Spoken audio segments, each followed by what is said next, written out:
Let's say हमारे पास एक fixed cost है और फिक्स्ड कॉस्ट की जो वैल्यू है वो है 100।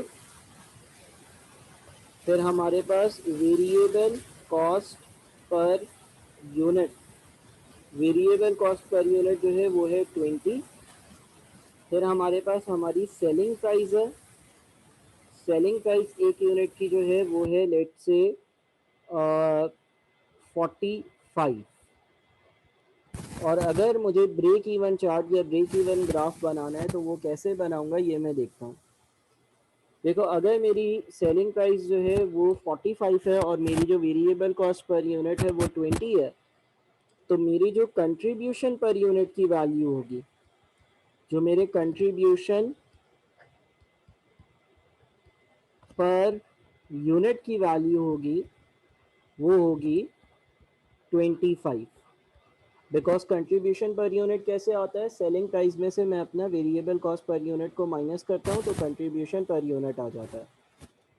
अच्छा, जो मेरा ब्रेक इवन पॉइंट होगा, जो मेरा break even break even point होगा, उस ब्रेक इवन पॉइंट को कैसे कैलकुलेट किया जाता है, fixed cost fixed cost divided by contribution per unit, which means के फिक्स कॉस्ट जो है वो मेरी 100 है और कंट्रीब्यूशन पर यूनिट 25 है। यानी कि 4 यूनिट्स मैं अगर बनाकर बेचूंगा तो मैं ब्रेक इवन पॉइंट पर हूँगा। यानी कि अगर मैं 4 यूनिट्स बनाकर बेचूंगा तो मुझे ना प्रॉफिट होगा ना लॉस होगा। अब अगर मुझे ब्रेक इवन चार्ट या ब्रेक इवन ग्राफ बनाना है तो ये एक एक्स एक्सिस और वाई एक्सिस बनाता हूँ। पहले एक्स एक्सिस पर मैं अपने पास यूनिट्स लिखता हूँ, वाई एक्सिस पर मैं अपने पास जो है वो डॉलर या अमाउंट या रुपीस लिखता हूँ। मेरी जो फिक्स्ड कॉस्ट है वो 100 है, ठीक है ना। मेरी फिक्स कॉस्ट जो है वो 100 है। फिक्स कॉस्ट जो है उसके लिए एक स्ट्रेट लाइन बनेगी। लेट्स से ये 50 है, ये 100 है। फिक्स्ड कॉस्ट जो है वो एक स्ट्रेट लाइन का ग्राफ होगी। फिक्स कॉस्ट स्ट्रेट लाइन इसलिए होगी क्योंकि फिक्स कॉस्ट वो कॉस्ट होती है जो यूनिट्स के साथ इंक्रीज नहीं होती है। अच्छा, अगर मैं टोटल कॉस्ट की लाइन बनाऊं तो ये याद रहे कि 0 यूनिट्स पर मेरी जो टोटल कॉस्ट होती है वो फिक्स्ड कॉस्ट के बराबर होती है। इसलिए क्योंकि जब मैं 0 यूनिट्स बनाऊंगा तो मेरी वेरिएबल कॉस्ट तो कुछ भी नहीं होगी बट मेरी फिक्स कॉस्ट होगी 100। मैं यहाँ पर एक काम ये भी करता हूँ कि मैं टोटल कॉस्ट और यूनिट्स लिख देता हूँ। देखो, अगर मैं 0 यूनिट्स बनाऊंगा तो मेरी टोटल कॉस्ट मेरी फिक्स कॉस्ट के बराबर होगी, विच इज 100 होगी। अगर मैं 1 यूनिट बनाऊंगा तो मेरी टोटल कॉस्ट 120 होगी। 120 में 100 रुपये फिक्स्ड है और 20 रुपीज़ वेरिएबल है। अगर मैं 2 यूनिट्स बनाऊंगा तो मेरी टोटल कॉस्ट 140 होगी। 140 में 100 रुपये फिक्स्ड है और 20 के हिसाब से 2 यूनिट्स के 40 रुपीज़ वेरिएबल है। अगर मैं 3 यूनिट्स बनाऊंगा तो मेरी टोटल कॉस्ट 160 होगी। अगर मैं 4 यूनिट्स बनाऊंगा टोटल कॉस्ट 180 होगी। अगर मैं 5 यूनिट्स बनाऊंगा तो टोटल कॉस्ट 200 होगी। अगर मैं 6 यूनिट्स बनाऊंगा तो टोटल कॉस्ट 220 होगी। इसका मतलब ये हो गया कि जो टोटल कॉस्ट है वो 0 यूनिट्स पर तो फिक्स कॉस्ट के बराबर यानी कि 100 होगी और फिर हर यूनिट के हिसाब से वो 20 से इंक्रीज हो रही होगी, ठीक है ना। हर यूनिट के हिसाब से वो 20 से इंक्रीज हो रही होगी। लेट से ये मेरा टोटल कॉस्ट, ये मेरी टोटल कॉस्ट की लाइन है, ये मेरी टोटल कॉस्ट की लाइन है। अच्छा, फिर मैं सेल्स रेवेन्यू की बात करता हूँ।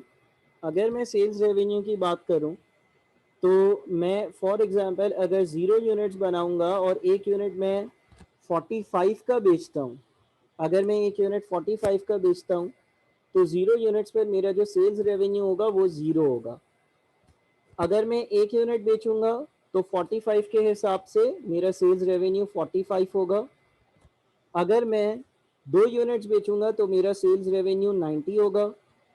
अगर मैं 3 यूनिट्स बेचूंगा तो मेरा सेल्स रेवेन्यू 90 प्लस 45 यानी कि 135 होगा। अगर मैं 4 यूनिट्स बेचूंगा तो 4 इंटू 45 मेरा सेल्स रेवेन्यू 180 होगा। अगर मैं 5 यूनिट्स बेचूंगा तो मेरा सेल्स रेवेन्यू 5 इंटू 45 यानी कि 225 होगा।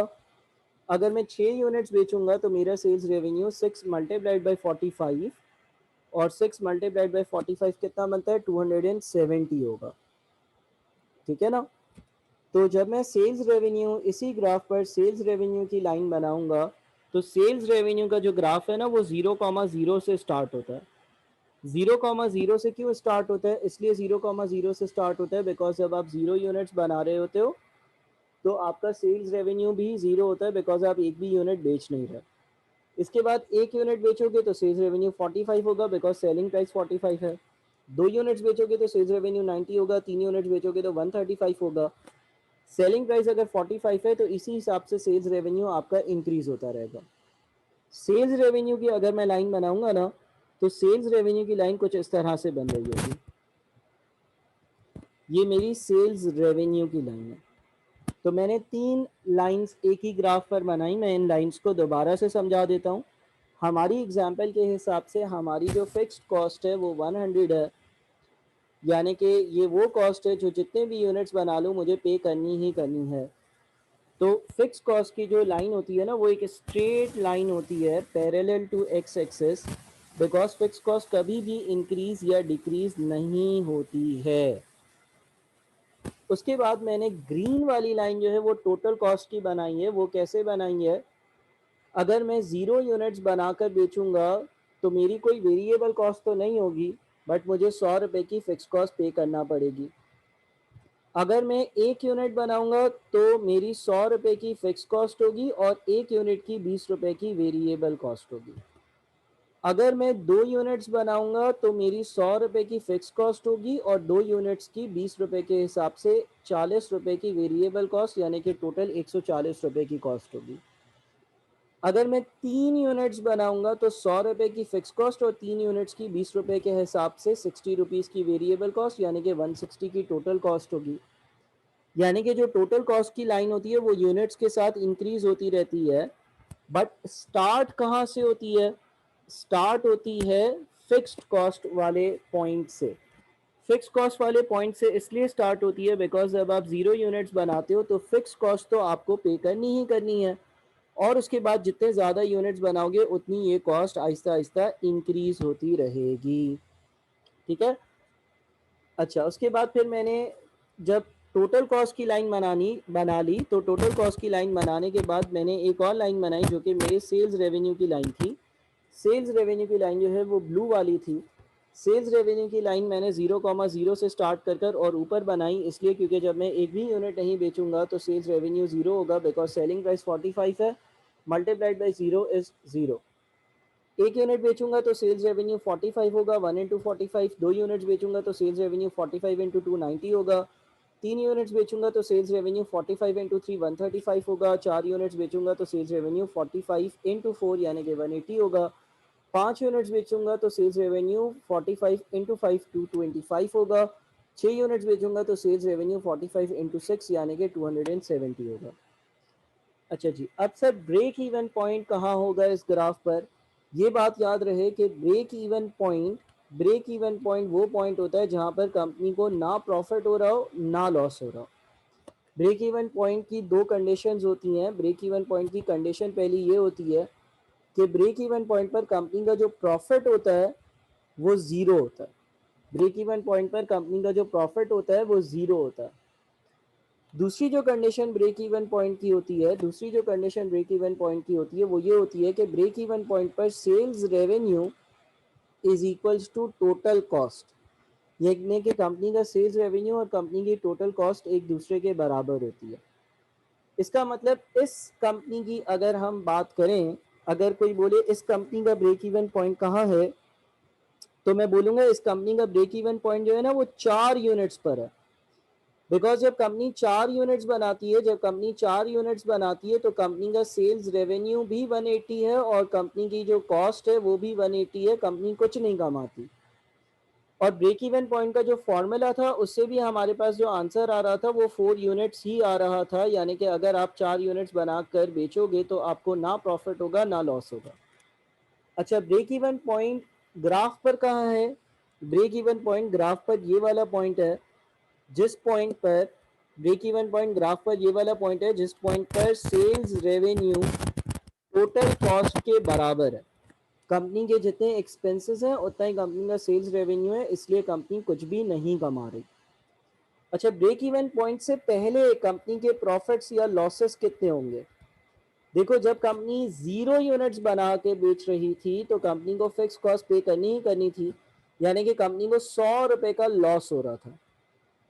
जब कंपनी 1 यूनिट बना रही थी तो वो 45 का बिक रहा था, कंपनी के खर्चे 120 रुपए थे। इसका मतलब ये हो गया कि कंपनी को लॉस हो रहा था लेकिन 75 का। जब कंपनी 2 यूनिट्स बनाकर बेच रही थी तो कंपनी का सेल्स रेवेन्यू 90 था और कंपनी के एक्सपेंसेस जो थे या कॉस्ट थी वो 140 थी। इसका मतलब कंपनी को नुकसान हो रहा था 90 माइनस 140 यानी कि 50 का। जब कंपनी 3 यूनिट्स बनाकर बेच रही थी तो कंपनी का सेल्स रेवेन्यू 135 था, कंपनी के एक्सपेंसेस 160 थे। इसका मतलब कंपनी को लॉस हो रहा था बट 25 का। जब कंपनी 4 यूनिट्स बना रही थी तो कंपनी का सेल्स रेवेन्यू और टोटल कॉस्ट दोनों एक दूसरे के बराबर थे, यानी कि कंपनी को ना प्रॉफिट हो रहा था ना लॉस हो रहा था। जब कंपनी 5 यूनिट्स बनाकर बेच रही थी तो कंपनी का सेल्स रेवेन्यू 225 था और कंपनी की कॉस्ट 200 थी, यानी कि कंपनी को 25 का प्रॉफिट हो रहा था। जब कंपनी 6 यूनिट्स बनाकर बेच रही थी तो कंपनी का सेल्स रेवेन्यू 270 था और कंपनी की जो कॉस्ट थी वो 220 थी, यानी कि कंपनी को 50 रुपीज़ का प्रॉफिट हो रहा था। कंपनी को 50 रुपीज़ का प्रॉफिट हो रहा था। तो भाई आपके पास ये जो है वो एक प्रॉफिट का स्टेटमेंट है, यानी कि तुम ये देखो कि ब्रेक इवन पॉइंट जो है ना, जो ब्रेक इवन पॉइंट है, ब्रेक इवन पॉइंट पर कंपनी को प्रॉफिट भी नहीं हो रहा, लॉस भी नहीं हो रहा। ब्रेक इवन पॉइंट से पहले कंपनी को लॉस हो रहा है, ब्रेक इवन पॉइंट के बाद कंपनी को प्रॉफिट्स हो रहे हैं। अब यहां पर ग्राफ पर ये कैसे आएगा? देखो, ग्राफ पर ब्रेक इवन पॉइंट से पहले, ब्रेक इवन पॉइंट से पहले टोटल कॉस्ट की लाइन ऊपर होगी और सेल्स रेवेन्यू की लाइन नीचे होगी। कंपनी के कॉस्ट ज्यादा है, रेवेन्यू कम है। ब्रेक इवन पॉइंट के बाद कंपनी के रेवेन्यू की लाइन ऊपर है और कंपनी के लॉस कॉस्ट की लाइन नीचे, यानी कि कंपनी को प्रॉफिट्स हो रहे हैं। ये वाला डायग्राम जो मैंने अभी बनाया है इसको हम लोग ब्रेक इवन चार्ट कहते हैं या ब्रेक इवन डायग्राम कहते हैं। ठीक है, इसको हम लोग ब्रेक इवन चार्ट कहते हैं या ब्रेक इवन डायग्राम कहते हैं। इस ब्रेक इवन चार्ट पर या ब्रेक इवन पॉइंट के डायग्राम पर हमने कंपनी के ब्रेक इवन पॉइंट को शो करना होता है और ब्रेक इवन पॉइंट कंपनी का जो है वो कितने यूनिट्स पर है? 4 यूनिट्स पर है। कंपनी का ब्रेक इवन पॉइंट जो है वो 4 यूनिट्स पर है। कंपनी जब 4 यूनिट से कम यूनिट्स बनाएगी तो कंपनी को लॉसेस होंगे। 4 यूनिट्स पर कंपनी को ना लॉस होगा ना प्रॉफिट होगा और 4 यूनिट्स के बाद कंपनी को प्रॉफिट होना शुरू हो जाएगा। ये एक डायग्राम कहलाता है जिसको हम लोग ब्रेक इवन चार्ट या ब्रेक इवन ग्राफ कहते हैं, जिसको मैंने आप लोगों के सामने वैल्यूज के साथ भी प्रेजेंट कर दिया है। ठीक है।